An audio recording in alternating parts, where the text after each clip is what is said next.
Chapter 11, The Shrimp Business, Forrest Gump.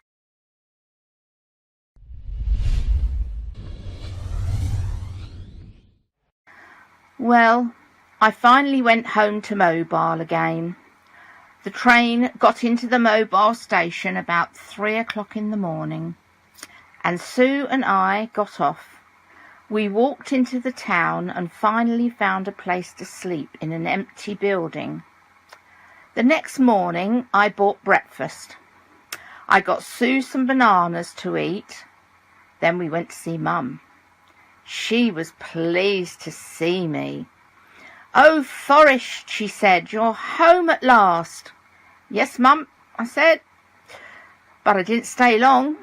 2 days later, Sue and I got on the bus to Bayou Les Bateaux, where Bubba's parents lived, and I explained to Bubba's daddy about the shrimp business that Bubba and I had planned to start after we came out of the army.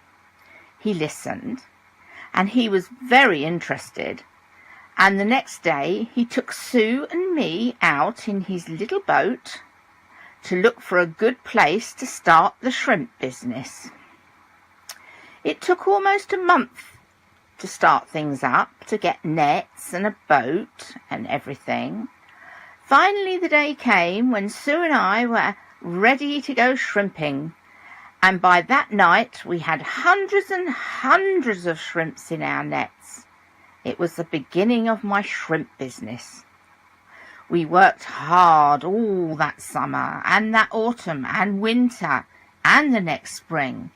And after a year, Mum was working for me and Mr. Trimble and Curtis, my old football friend, and Bubba's daddy. At the end of that year, we had $30,000. Everybody was very happy but me.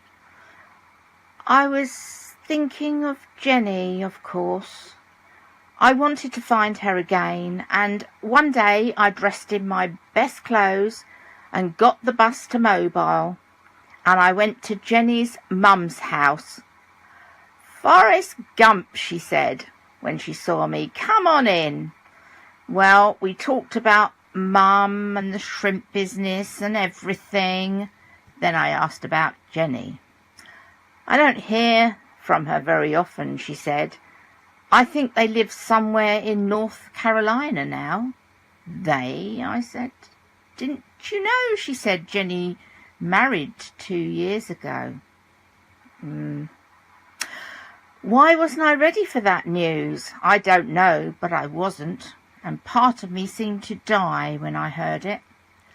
But Jenny only did what she had to do because I'm an idiot. A lot of people say that.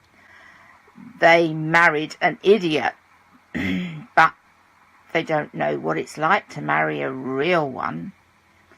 I cried that night, but it didn't help. I'm just going to work hard, I told myself. It's all I can do. And I did.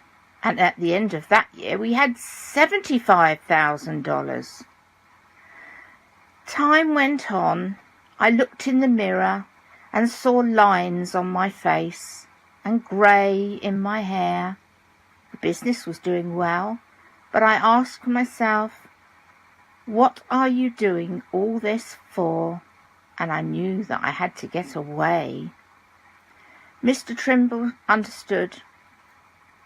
"Why don't you tell everybody that you're taking a long holiday, Forrest?" he said. "The business will be here when you want it again." So I did.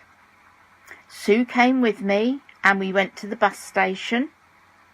"Where do you want to go?" the woman in the ticket office asked. "I don't know," I said. "Why don't you go to Savannah?" she said. "It's a nice town." "Okay," I said.